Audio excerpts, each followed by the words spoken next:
This very hip pattern that I'm going to show you is based on fourth, and it's going to give you a brand new musical tool that you can then integrate in your solos, in your improvisations, and it's going to take you to musical places that you wouldn't normally visit because probably you wouldn't even think about playing something like that.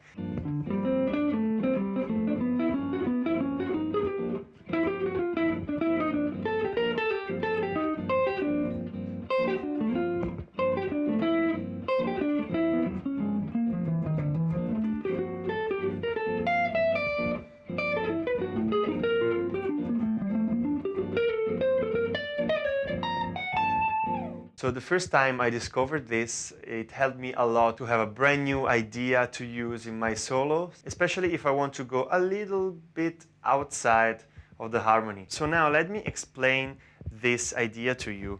This pattern is based on fourth, just fourth, but if you play a fifth higher, then it's still like a four, but an octave higher. So what do I mean by that? If we start here from G, we go a fourth below. Then we go another fourth below.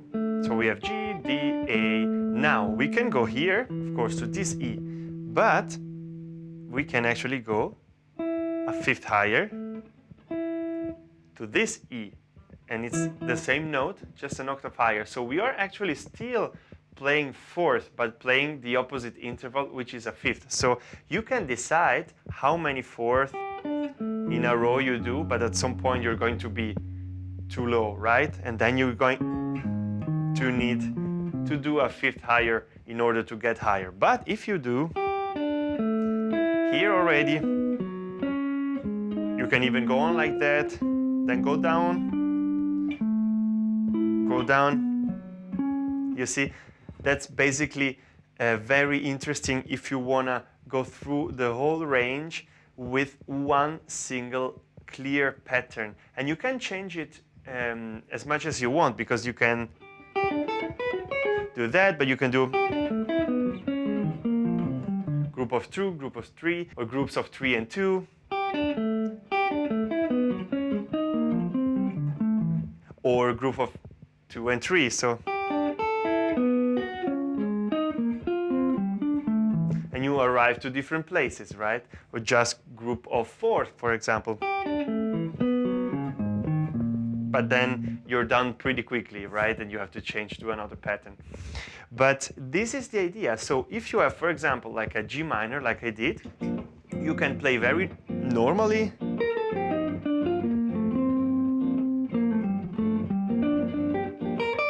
In G minor, and then at some point,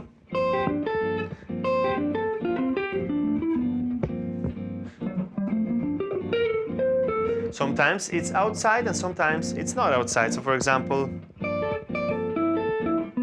that's outside, that's the major third, but all these are inside. Again, the major third. If you don't like it, then you choose another path.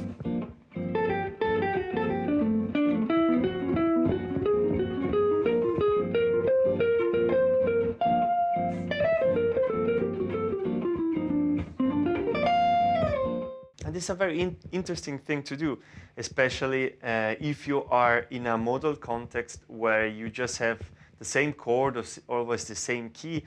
Then it's very interesting to kind of go to another place and use this kind of pattern. And the advantage with that is that even though it's not in the harmony, then you have such a strong idea that for the listener it's very easy to follow.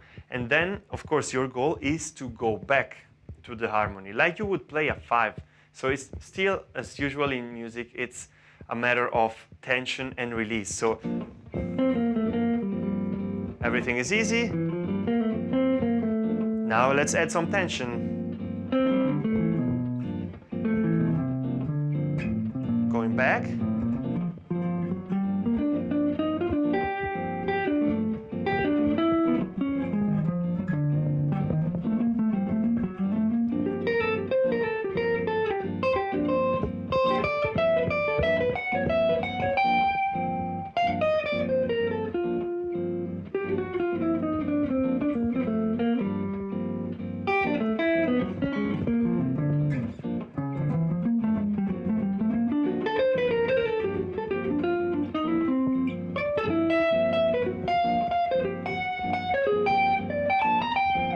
you can even use this pattern and move it chromatically, or take the idea that comes from the pattern, but then moving it wherever you want. And resolving, right?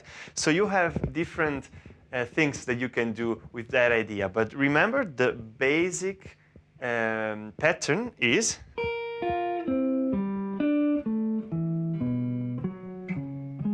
or whatever combination you want to try, with fourth going down and fifth going up. I hope this was interesting. Let me know in the comments, and don't forget to click the like button. And if you want to take your playing to the next level, then go to the link below and check out my all-in-one improvisation academy, where you're going to get direct feedback from me, and you can submit recording and videos of yourself, and I'm gonna give you tips to improve your playing. And of course, you're going to find a lot of exclusive in-depth lessons. So go check it out, and I hope to welcome you on board.